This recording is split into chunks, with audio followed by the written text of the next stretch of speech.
What is up, Packers fans? Welcome into an all-new episode of the Pack a Day podcast. I'm your host, Andy Herman. You can follow me on Twitter at Andy Herman NFL. It is not just any episode of the Pack a Day podcast. It is the night before training camp episode of the Pack a Day podcast, And of course, there's nobody better to join us to help us with this than the one and only Justis Mosqueda. You can follow him on social media at JUMOSQ, of course, acmepackingcompany.com.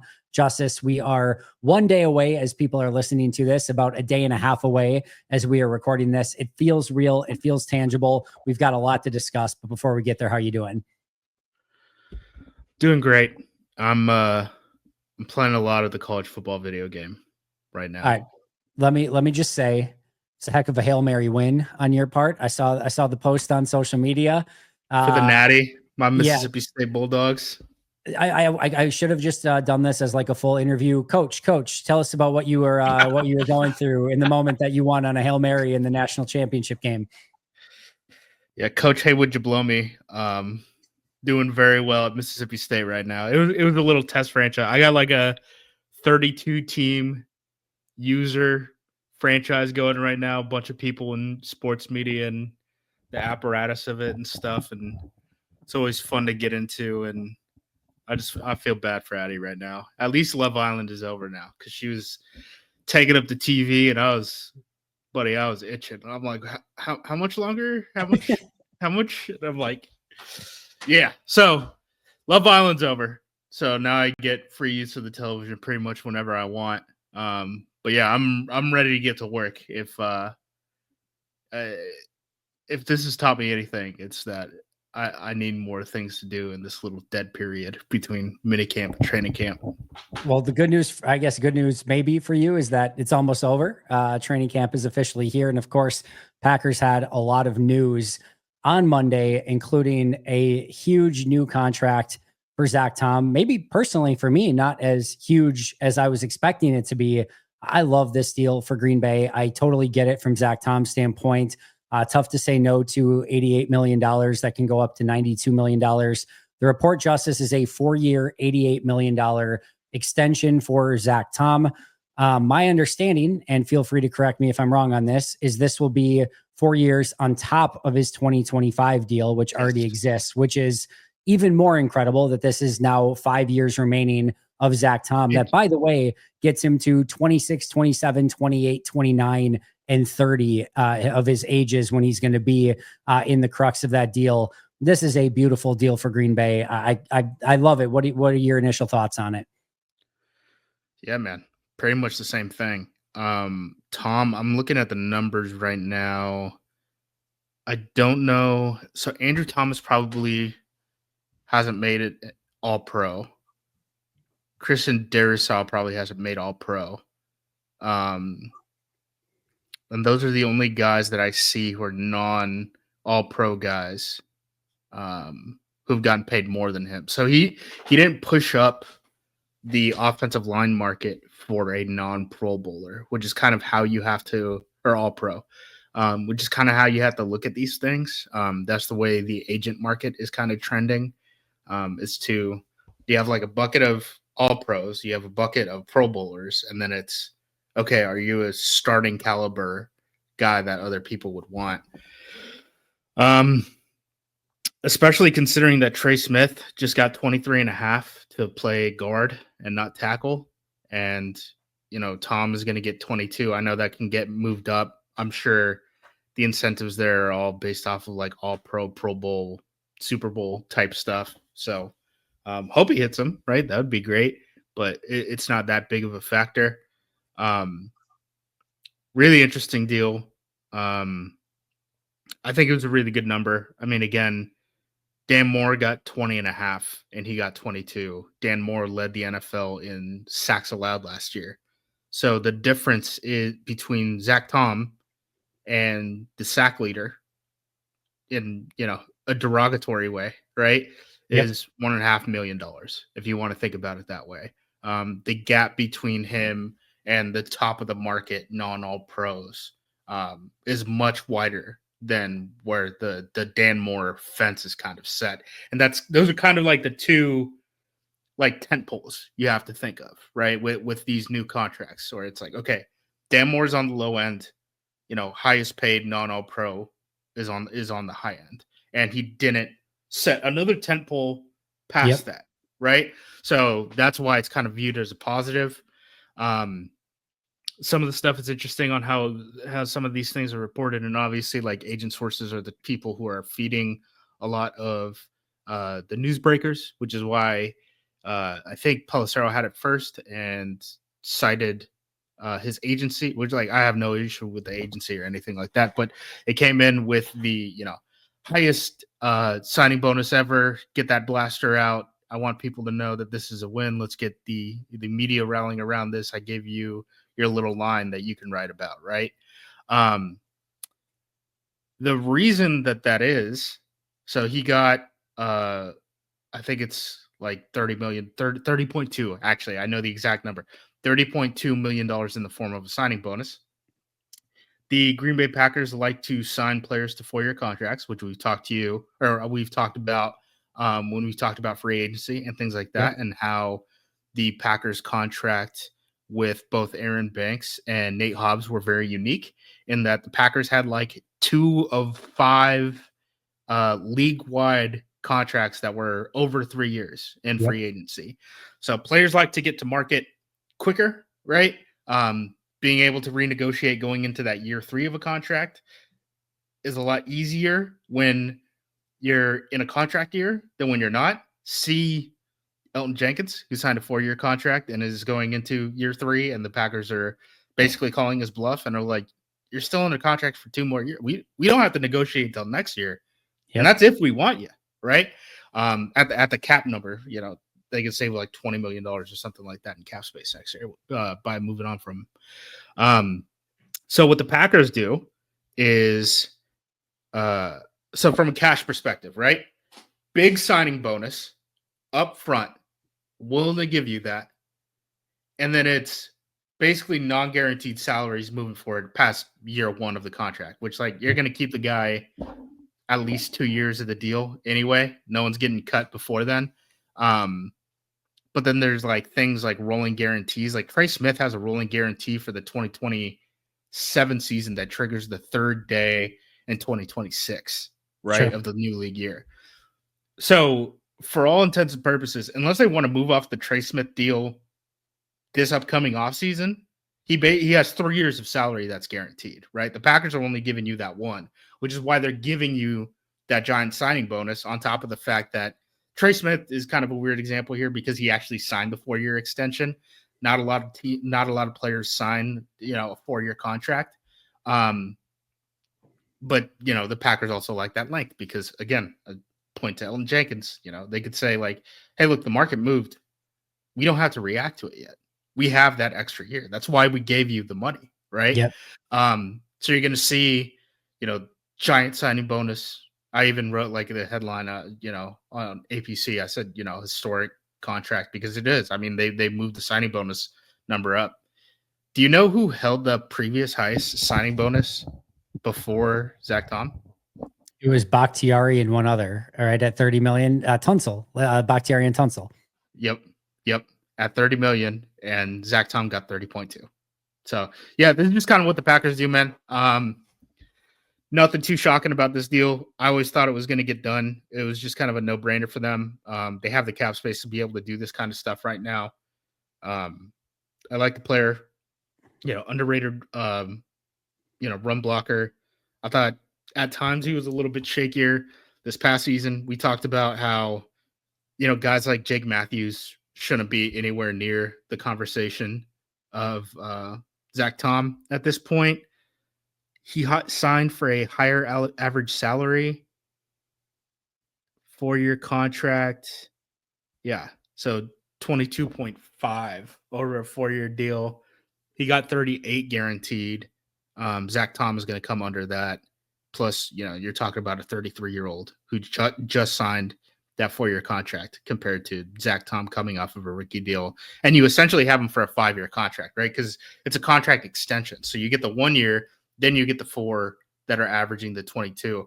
Well, if you count all 5 years and you look at it as like a 5-year deal, it's 18, dude. Yep. It's 18. So it's a huge deal for Green Bay. It's a big. I mean, when I tweeted it out and I put it on Blue Sky and I just said, W, and then just put the link, like, win. That is a big win. Because dude, when Dan Moore gets 20 and a half. Yeah, 20 and a half. If Rasheed Walker hit the open market, he might end up making more than Zack Tom next offseason. Yeah, because he should get more than Dan Moore. Yeah. So again, like, there's a lot of weird things. Initial, like, when you went into this, because the number I had in my head was 25 mil. Like 4 years, 100 was kind of what I had in my head. Honestly, like, the fact that Darisaw got 26, I know he's a left tackle. If you would have told me it was 4 years, 26 per year, I would not have batted an eye at it. Yeah, and then, like, I guess, like, Trey getting 23 and a half. Yeah, that 26, 23 and a half range is probably what I would have expected. Them getting him at 22, good number, especially considering, like, the contract structure, right? Like, he's under contract until, like, what, like 2029 or something like that. In all the prime years of his career. Like, it's just beautiful. And, like, again, I'm usually, how do I want to say this? I am team value when it comes to the Packers. Like, the more valuable contracts that you can get, the better. That's obviously huge for Green Bay.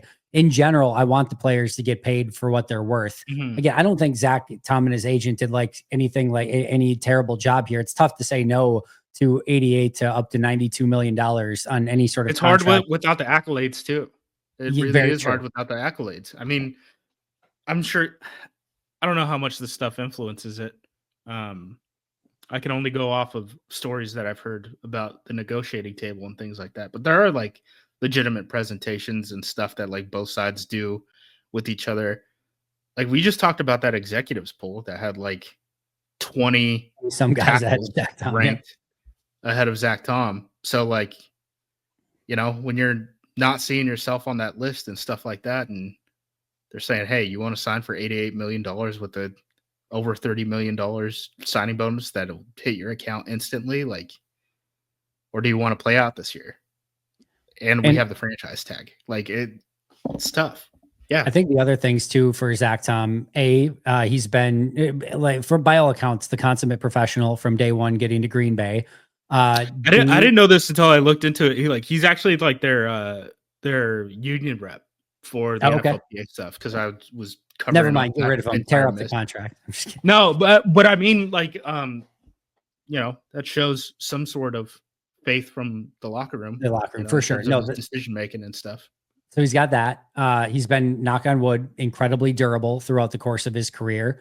I think the other thing is, of course, his tremendous flexibility and versatility to be able to play. Not that at this point anymore, you're probably wanting to move him any spot, especially based on the contract. But if need be, in a given game, in a given down, and whatever you need him to move a spot, he has the flexibility and ability to do so. And then I think the other thing too is there was no hold in, hold out, anything. He just kind of said, I'm just going to keep going about my business, let the contract take care of itself. And it did, and they signed. And it just, again, I cannot be more excited about Zack Tom being a Packer through these next 5 years, or at least under contract for the next 5 years. He's more than deserving of it. It seems like really good value for Green Bay. Still makes sense for Zack Tom. There have been few deals that I've looked at that I'm just like, this. I love every part of this deal. Yeah, it's a good contract. I mean, Lord willing, injury wise, but, like, that hasn't really been something that he's really dealt with in Green Bay, right? Like, he started the last 2 seasons in full. He might have played more full seasons already than Bulaga did, because that was always Bulaga's thing. Is Bulaga was always just like, he'd miss 2 here, 3 here, 6 there, right? But yeah, man, I'm good win. Hope he's happy. Yep. Again, I don't think he's calling his parents tonight being like, only got 88 million. Like, could have juiced it a little bit more. Yeah. No. I don't think there were tears on the phone call when he was able to call, his parents or family and be like, I got some bad news, guys. Only 4 years, 88 million. I think that message is probably very happy. The salad days are over. Yeah, exactly. By the way, Andrew Thomas, believe it or not, did have one second team All Pro back in Did he? 2022. I did not expect that either. Darisaw did not have any All Pros, but a second Okay, team All so Pro. In his career. Darisaw's the tent pole. Yeah. Yeah. So there you go. Has Darisaw made a Pro Bowl? I didn't list it on Pro Football Reference, so I'm assuming he is not, but I didn't look into it Okay. that deeply either. So then Tom is probably second highest without the accolades, but the gap is $4 million. And the gap underneath him, the ceiling was $4 million higher than he signed for, and the floor was $1.5 million, which is the Dan Moore contract. So yeah, I mean, on the relative scale of that stuff, the way this stuff works, right? I mean, things just keep going up. The salary cap is going up $25 million per year per team. You would think that would continue to get pushed forward. Then in this case, that's a huge win for the Packers. Would you rather have, you're starting a franchise today, you can either have Christian Darisaw or Zack Tom. Who do you want?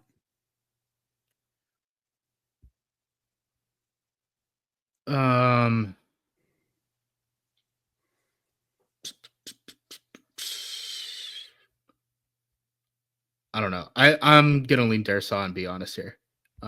Which is a totally fine answer, by the way. The only reason I think I would go Zack Tom is because of the torn ACL and MCL that Darisaw's already suffered. That was the thing I was thinking. I was like, the injury, like that's the only qualm with me, because I think Darisaw is longer.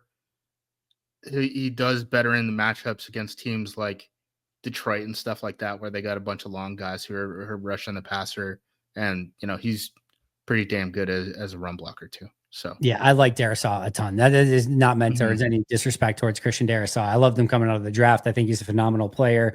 Again, the only thing that would lead me towards Tom would be the injury history, but you're pretty great with either of those decisions if you get to start your franchise with either one of those guys, to be totally honest. One of the things that came out today, as well as that this is not expected to affect the Elton Jenkins situation in any way, shape, or form. I'm not exactly sure what that means or where things are at, or I'm with you in the fact that there's 2 years left on the deal. I think Green Bay's probably just going to call their bluff. I think if it were me, I would try to throw him some sort of just like, hey, we'll give you a couple all pro incentives or something like that to give you like a small win here. But I think to your point, they probably don't even need to. And I think Jenkins just needs to probably report at some point, maybe even if it's at the end of camp. But I don't know. I don't think anyone wants it necessarily to play out that way either. It's a weird situation. Yeah, I mean, it's tough. I'm all for the players getting their money. I do not know why his representation thought he had the leverage here. This is not how the Packers do business, right? They sign you to the 4-year contract because they want to have player options basically in year 3 and year 4, right? That's the whole point of why they give you the big signing bonus, right? That's the whole point of why they get you to sign the 4-year extension. To renegotiate literally midway through. He just finished year 2 of the extension, right? Yep. Midway through, the deal kind of negates the benefits of signing those type of contracts. So like, the Packers either have to set the precedent of not signing these 4-year deals, right, and go into a 3-year model like the rest of the league, or they have to hold firm, and they've held firm against 2 Hall of Fame quarterbacks. They held firm with Jair Alexander, a 2-time All-Pro cornerback who they released post June 1, and then we're like, nope, give us the cap hit in one of the weirdest cap decisions I've ever seen in the NFL, right? I'm going to try to ask Goody about that.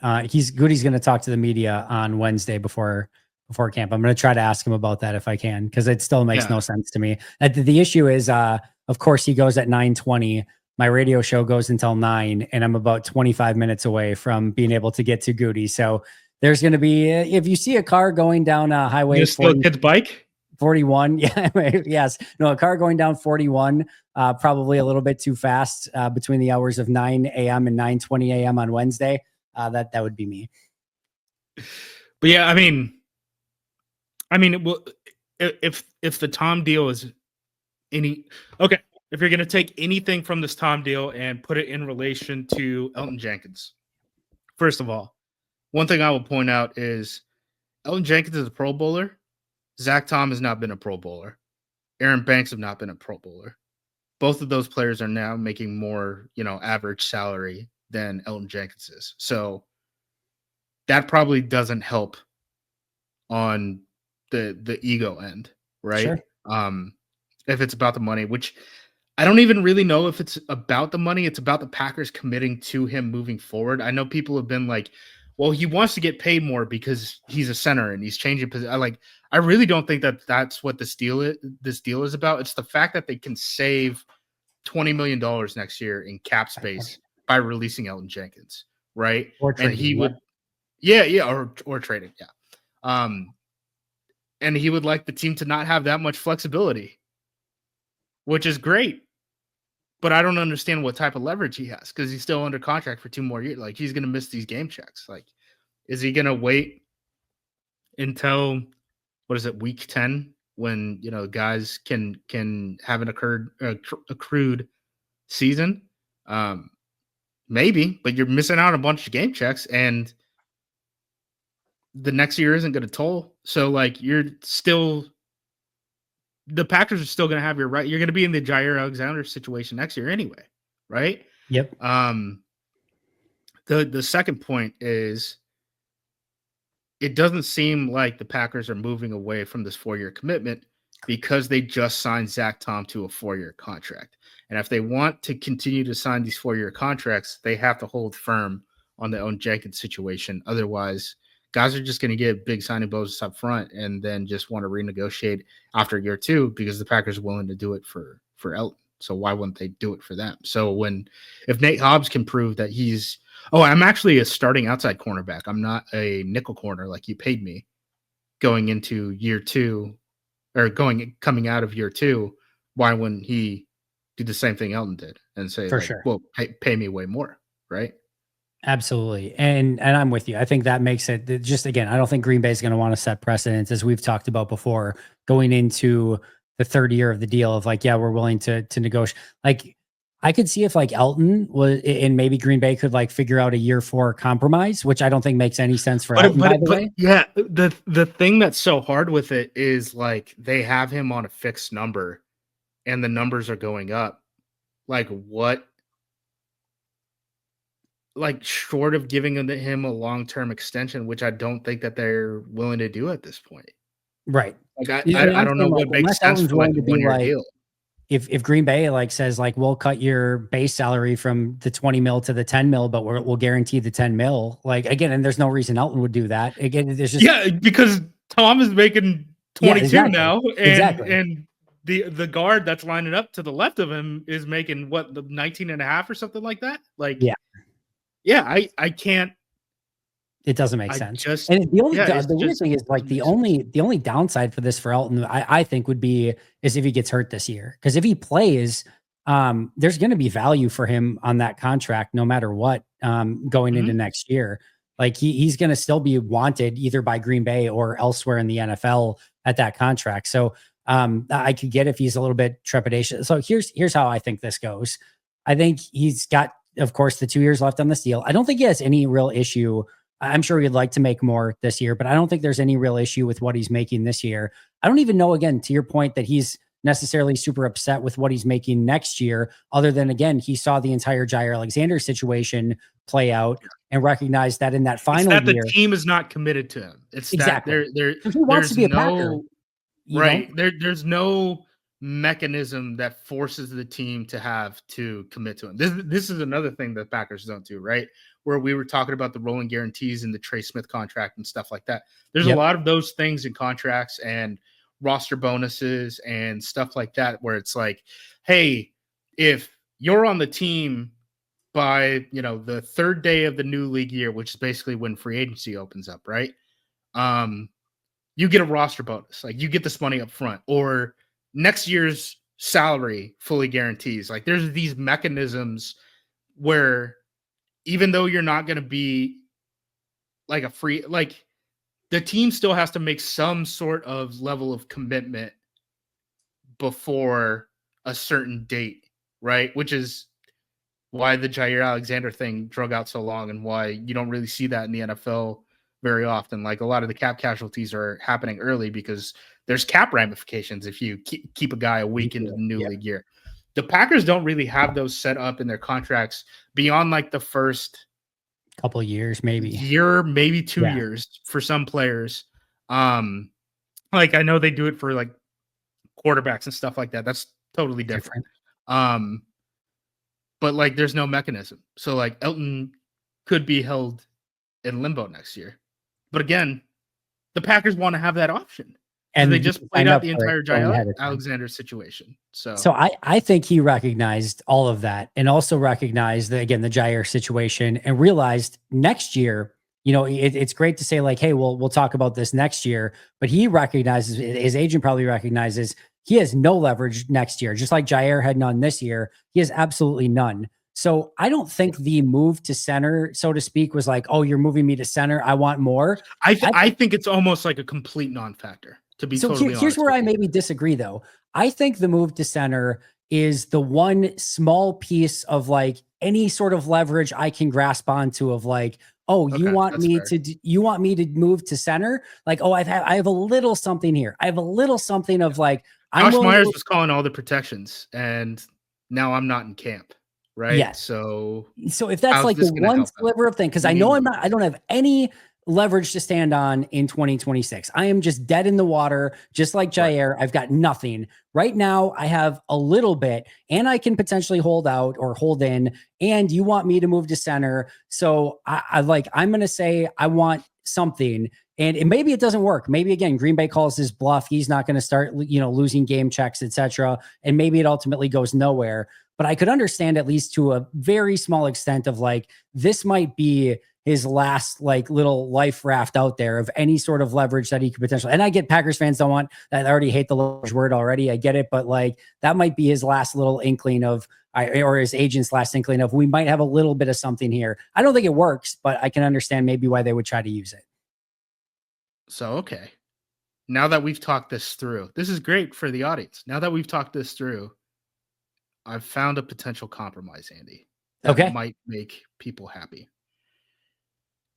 No money has changed in the contract. Maybe you throw them some incentives or something like that. I mean, it's going to be like, it'll be like what Tom's per year incentives. It's like $2 million per season or something like that. So let's call it something in that range where, $500,000 for a Pro Bowl, $500,000 for a Pro Bowl, $500,000 for a Super Bowl win, and then throw the rest in per game or something.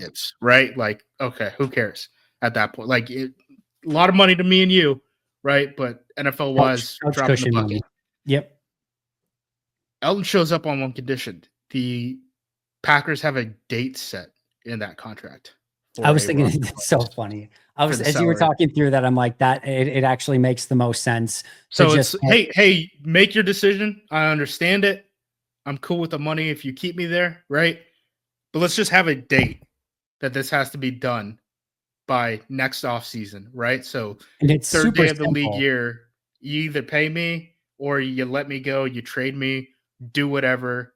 I just don't want to be in limbo. I want to know where the heck I'm going by mid-March, right? I think it's a super simple mechanism. Probably works because all you have to do is literally take the base salary and Packers do it all the time. I mean, they convert salary. I mean, that's how they push cap hits forward and stuff like that. Yeah, but you even just turn it into a roster bonus. So literally going from not even necessarily a signing bonus, but base salary $18.5 million next year. Make that $1.5 million base and $17 million as a guaranteed roster bonus that hits the third day of the league year or something like that. So that Green Bay has up until the third day of the league year to figure it out, but have to decide by that point. That to me is a pretty fair compromise, especially if you add in some incentives on top of that as well. If there's any movement on his contract and it's not just him walking back with the tail between his legs, I think it looks like that. I think it looks like that. Which it's a win for Elton, and it's not really a big loss for Green Bay to be able to make that decision 3 days into the league. I mean, they're still going to make the same decision. It's just sooner. Hey, man, just do it before all the free agent money is spent, right? Russ Ball, that is at JUMOSQ. You can find me at Andy Herman NFL if you want any other contract advice on how to get these things done. We're right here for you. Of course, we had a couple other transactions through the course of the last 4 or 5 days or so. Wait, I want to go back to one thing real quick. I forgot Go about this. He's on the NFI. So Elton Jenkins is on the NFI list, which is non-football injury, which isn't really true. It just means you got hurt outside of the facility, right? Correct. The NFLPA chief of strategy, J.C. Treader, former Green Bay Packer, just had to step down from the NFLPA in part because it was revealed that he lost a grievance for the union against the NFL because he opened his mouth on the Ross Tucker podcast in 2023 and suggested that players who are unhappy about their contract situations should fake injury in a wildcat strike. Just something to think about. I reckless speculation on my part. Are you trying to tell me that Elton might not have a real injury, that this might just be that injury might clear up immediately as soon as some contract is, if there was a renegotiation, that injury might just fade away into nothingness right after? Look, I don't even know what percentage I would put it on, but if you guys ask Goot and the floor what Elton's injury is, I wouldn't be shocked if they don't want to comment on it or just don't answer it directly. What we should try to do is ask, because a lot of times Matt doesn't, because Matt's going right after Goody, and Matt doesn't listen to all of Goody's press conferences. Ask Goody what the injury is, and then immediately ask Matt what the injury is, and see if they add up from one to the other, or if it's like, oh, my back, oh, my knee, it's all different things. But yeah, I don't. Hopefully, obviously, there's no major injury there for Elton. We don't need a contract situation and a injury situation. But yeah, that would. What's up with Quay? Have you talked about Quay? I talked about him for today, or like the episode on Monday. I don't know. I talked to Ryan Wood on the radio show as well to see if he had any sort of information on if he thought this was maybe a contract related thing. He had no intel either. I'm interested. So the one thing I will tell you is nobody had asked, like we were up to like day 3 of minicamp and nobody had asked about Quay yet. So I finally go up to Waller's on Thursday and I'm like, what's up with Quay? PR, right? Yes, Waller's PR. And I said, what's up with Quay? He said, I think he actually said something to the effect of like, yeah, we've been surprised nobody's asked yet. Like, I'm almost positive he said, don't quote me on that. I thought it was something to that extent, but he had practiced, right? No, he had practiced in OTAs. Okay, OTAs day 1. He was on the bikes or something to that extent. I don't think he ever practiced in OTAs or minicamp. You can, if you find something to contradict me on that, feel free to do so. I believe he was on like the bikes on day 1 of OTA, and then we never saw him at minicamp. The report was that everyone showed up to mandatory minicamp, but if my memory serves me, I don't think we actually ever saw Elton Jenkins, Quay Walker at any portion of the minicamp. But the report was that he was there. And then when I asked Wallers about it, they said it's injury related and he's expected to be ready to go for training camp. Now he's not apparently ready to go for training camp, although again, we're recording this on Monday. Training camp is not until Wednesday. Theoretically, just being placed on the PUP list, he could clear before then or clear like on Thursday or Friday, whatever. We've seen that before. So there's still that possibility, but I don't know. Like this could be, hey, you didn't pick up my 5th-year option and I'm not happy about it. You've said literally, we've talked about it, that Goody was pretty adamant that they want to keep him and sign him to an extension or something moving forward. They have not done that yet. So there could be some contract frustration, or this could just be a legitimate injury that keeps him out the first week of camp and then he's back next week or something. I have no idea at this point.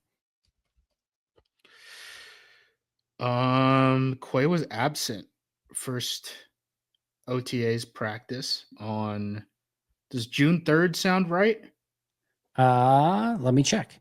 So June 3rd would have been Tuesday, which I believe was an OTA. That was okay. That was an OTA. I don't know. I think that would have been the third OTA practice that was open to the media. Trying to see if I can double check this. So there was an OTA on May 28th that was open. May 28th. Okay. There was a OTA on June 3rd that was open. And then the following week was mini camp. So there should have been one the week of like the 28th was the first day. Hold on one second. Sorry. You're good. I feel like it must have been. So I think 28th would have been the first day. I'm going to double check that while I. Quay was injured on the 28th practice.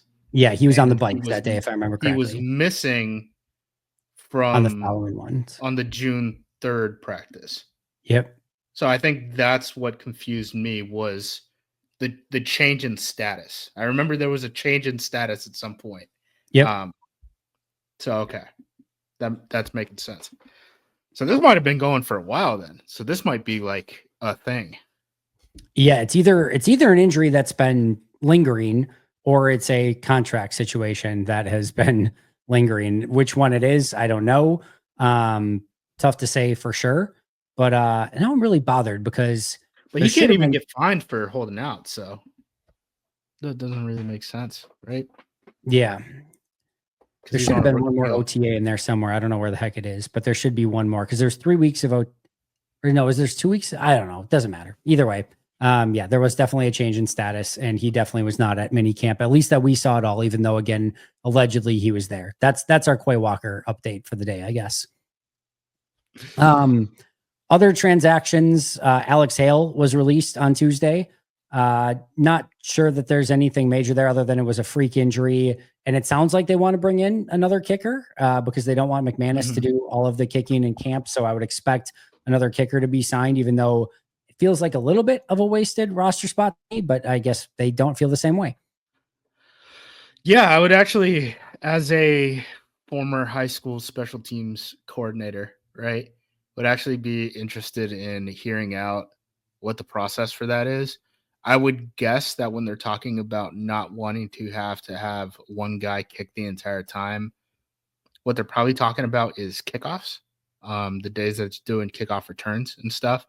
I don't think it's, field goal attempts or anything like that. I would guess that it would be kickoffs and trying to save their legs from that aspect. Jugs machine, or like the whole jugs machine thing for that. Oh, but it's so different off of a ball, Andy. It's so different off of a ball. I don't know. Guys are weird about this type of stuff. So I wouldn't be surprised if that was the issue. It opens up an IPP spot. So there's been conflicting things about the El Guerzma situation. I was told one thing, another person was told another thing about whether he has eligibility on the international exemption. Basically, if it's not El Guerzma, then they have an IPP spot open right now, and then 2 more roster spots. If my count is correct. Yeah, I was like, we've had like 3 transactions happen in like the past like 3 or 4 days, and I'm trying to keep them straight. I believe the count is 3 open roster spots, 2 that can be used on a non-international player. Yeah, so they had open a roster spot. Then they released 2 players in Nesta Jade Silvera and Cameron Young. So that both left them with defensive tackles, by the way. Yep, both defensive tackles. So that left them with 3 open roster spots. Then the report is that they signed wide receiver Will Shepard. That has not been confirmed by the team, but that is per Jordan Schultz. Wide receiver Will Shepard will be added to the roster. So that would be 2 roster spots. Then they cut Alex Hale, which should open up that international slot as well. So 2 spots plus an international slot still open at this point in time as we're recording. Yep. So it'll be interesting to see if they use the IPP slot to bring in an international guy, or if they're going to bring in a kicker and figure out the international thing down the road. The way Silverstein reported it was, they want to have another guy in camp, and depending on what that looks like. That might decide what the future of Hale is going to be. Got an eye injury working out. Did he like hit his Doing eye bicep socket curls on and the? just boom. I don't Well, know. I was thinking like I'm just thinking of like things that you can hit with your eye.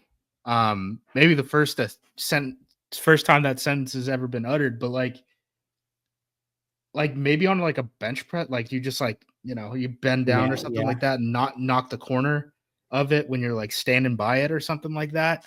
I don't know what the heck happened, but it doesn't sound good. It's like a very baseball injury of like salad tongues or some random thing were involved and some random, like there's always weird baseball injuries. Football, you don't see it quite as much. Baseball more, but I get an international kicker. This feels about right for the ending of an international kicker of an eye injury during a Aussie workout. too. Are we trusting the Aussie? Like, oh yeah, I hurt my eye He got in a fight with a working kangaroo out. is what happened. Yeah. That's exactly what happened. So yeah, that's where we're at. Any thoughts on Cam Young or Nesta Jade Silvera getting released? Nesta Jade Severa, not so much. I mean, he was always like a deep down in the roster type of guy. Was always that like reserve futures type of dude, would get in at the end of preseason games. I never really saw flashes. Like he just never stood out one way or another to me. Young is a former draft pick who's actually seen a little bit of time in the NFL. He's not a big guy. Like he's a little bit smaller for the nose tackle type, but he has played nose tackle at the NFL level. He was like 210 or 310, sorry, or something like that. Packers having a 210 good nose Lord. tackle would be too on brand. Like it would just be perfect. 210. But I thought maybe he could add some competition to that nose tackle room because we've talked about how shallow the depth is there with, you basically have Nasir Stackhouse and Will Brinson, who are kind of competing to be Kenny Clark's backup this year. At this point, they're the only like big bodies that they like nose tackle type bodies that they have. So lukewarm, surprised on that one. Nesta J. Silvera, not really surprised at all. I mean, it's just kind of what happens. I'm not surprised that they brought in a wide receiver either. When I did work for the XFL, I learned way too much about how offseason rosters work and what type of players actually get cut and don't get brought back on the practice squad and things like that. One thing that became very apparent very quickly to me was teams way oversign on wide receivers just to have them to be able to run routes and have fresh legs and stuff like that in training camp when, you might have 4 quarterbacks throwing the ball. Teams go big numbers wise on wide receivers that they do not really plan on keeping. Sure. So, maybe he has a shot at the practice squad or something like that. I know he was like a borderline drafted guy when he was ranked on like the consensus draft board and stuff like that. He initially signed with the Tampa Bay Buccaneers as an undrafted free agent. They failed him for a physical or with his physical. Then he got a rookie tryout with the Denver Broncos during minicamp. Actually, it wasn't their rookie minicamp, like their actual minicamp. They didn't end up signing him, and now he's in Green Bay. So I guess a little bit damaged goods. Don't know much about the guy. He's, your prototypical Packers receiver from a frame standpoint. Like he's over 6 foot. He's 200 pounds. Matt LaFleur loves those guys, right? Yeah. Like those are the guys who block. That's great. I saw he ran like a 4.58 or something 40. That's not so good. That's not so good. But Packers have found guys like that in the past. Yeah. I'm with you. I think this is probably, his best case as a practice squad. Probably not the ideal spot to end up if you're a wide receiver in Green Bay's roster right now, but anything you can do to get out there. July 21st. It's July 21st. So it's this or XFL or Canada or UFL or Canada. So yep, take what you can get at this point. Beggars cannot be choosers. That is absolutely for sure. Injured lists were interesting. You had Watson, Walker, Colin Oliver, Micah Robinson, and John Williams on the PUP list. And then you had Alex Hale on the NFI list. Of course, he is now gone. And then Amar Johnson, Elton Jenkins, the other two. I mean, overall, 7 players now remaining that are actually on an injured list. Players who did not finish minicamp that were hurt at some point in minicamp included Jaden Reed, Kamal Haddon, Omar Brown, Kalen King, Zane Anderson, Aaron Banks, Julian Hicks, Rasheed Walker, Travis Glover, and Savion Williams. Well, I guess Williams was at least in the red practice jersey. Those 10 all were not on lists, which I thought was overall good news. Like I kind of took away. King seems like the biggest surprise now that I think about it, because he was in the cast, right? The cast, although the expectation was with that he was going to be ready to go for training camp. I'm not a doctor. I don't know how or why, but that was the expectation. But either way, I think still good news in the fact that Haddon and King are good to go. Like, I mean, there was a world in which, I mean, at the end of minicamp, Haddon, King, and Micah Robinson all were not practicing. You're like, those are numbers 4, 5, and 6. That's probably not great. So at least 2 of those guys are back. Yeah, we need 2 of you guys to make the roster, guys. At minimum, yes. Gregory Jr. or whatever. But yeah, I mean, yeah, that would not have been a good situation. I nothing of note there other than just it's weird that all the late round picks are all banged up, right? That's just kind of an unfortunate luck. Like pretty much anyone drafted after the Texas edge rusher, right, is hurt. Thankfully, Brinson is not. He is back and good to go. But he was hurt. He was hurt in minicamp too. Yeah, it's been a little bit snake bit, that's for sure. I'd be remiss not to ask you, after we've talked about it so much, about Anthony Belton finally signing his contract that did very much domino. It was a little bit different than we expected. It kind of bopped all over the place and did start in the middle, which is not something at least I was expecting. But then it kind of all got around and a lot of guarantees. Belton did not get a full guarantee, but still got a pretty big increase from the guarantee the year before. Yeah. Chuck, which again we always knew was kind of going to be a tentpole because he was a quarterback. He was picked, I think he was like the 8th pick in the 2nd round. From Chuck forward, all those guys got guaranteed deals. Other than Quinshon Judkins, he was picked 4th in the 2nd round. The running back for Cleveland Browns, he's dealing with a domestic violence situation right now. He was arrested for that last weekend. Not this past weekend, the weekend before that.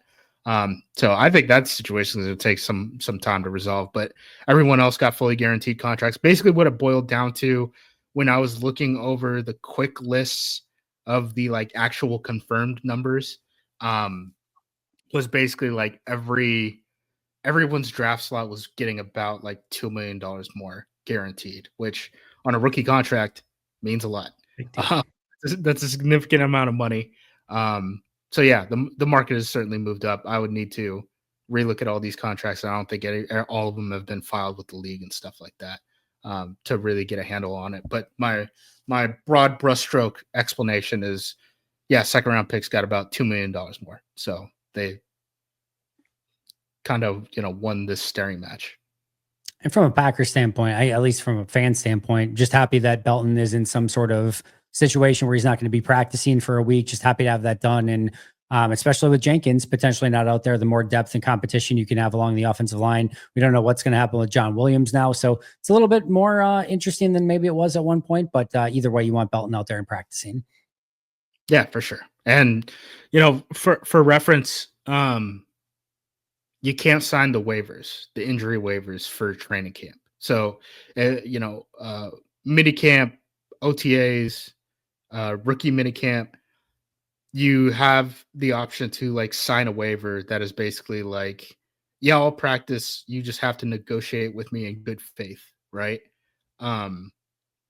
If I get injured or something like that, because I don't have a deal yet, that goes away once training camp starts. It's either you have a contract or you're not practicing. That's it. Yeah. It's binary. Pretty cut and dry. Before we get you out of here, some other NFL news. Watt gets his extension. Karlaftis gets his extension. Will Levis out for the year. Anything move the needle for you? Anything super interesting? I think the Karlaftis stuff makes the Gary deal look better for sure. I thought that was a lot of money for him.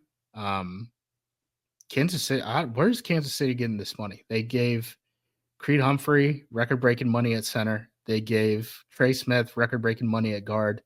And now Karlaftis is being paid like a top 10 pass rusher.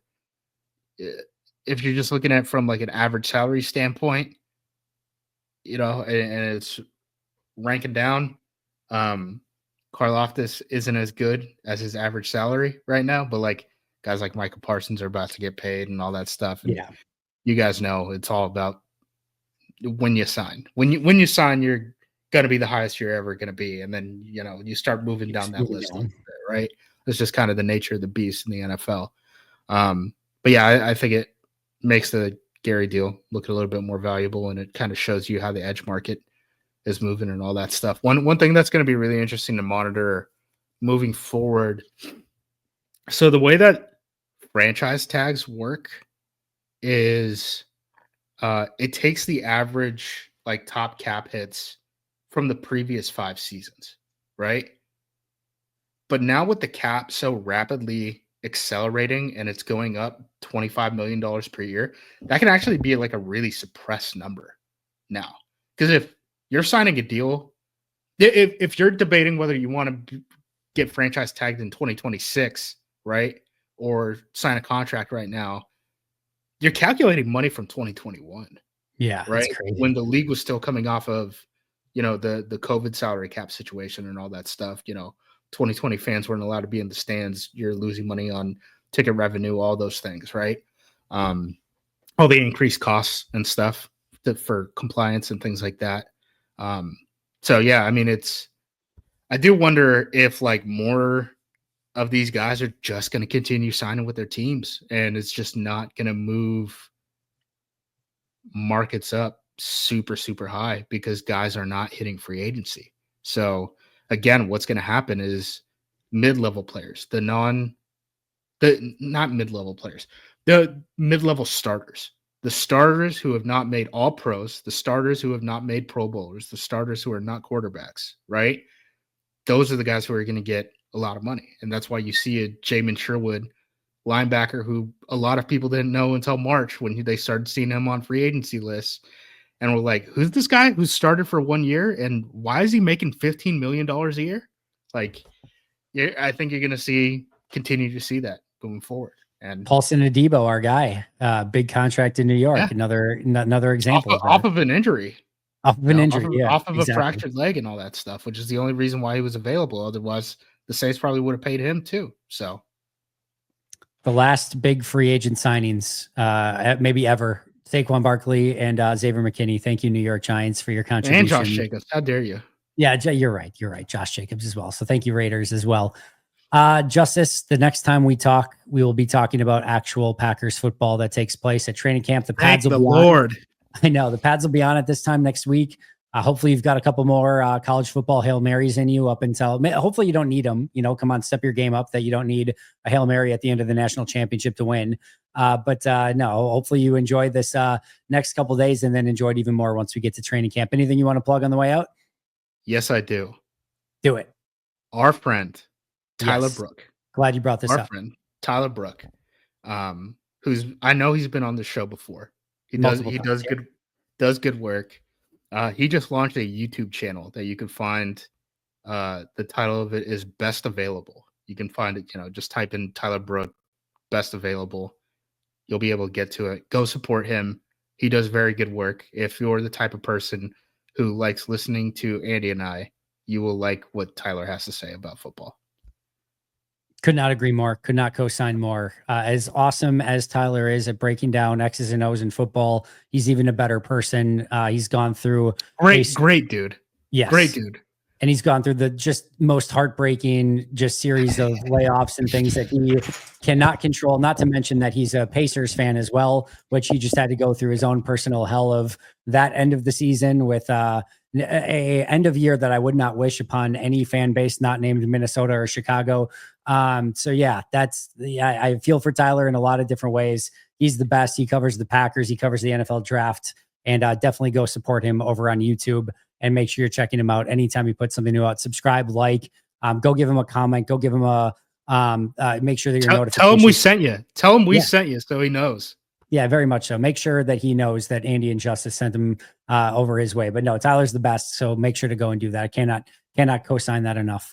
Appreciate you doing that. Go follow Justice as well at Acme Packing Company for all of the great stuff that's going to be coming out from a training camp standpoint. They have an incredible team over there as well. Follow him, of course, at JUMOSQ on social media. You can find me at Andy Herman NFL. That's going to do it for us today. But until next time, and as always, go Pack Go.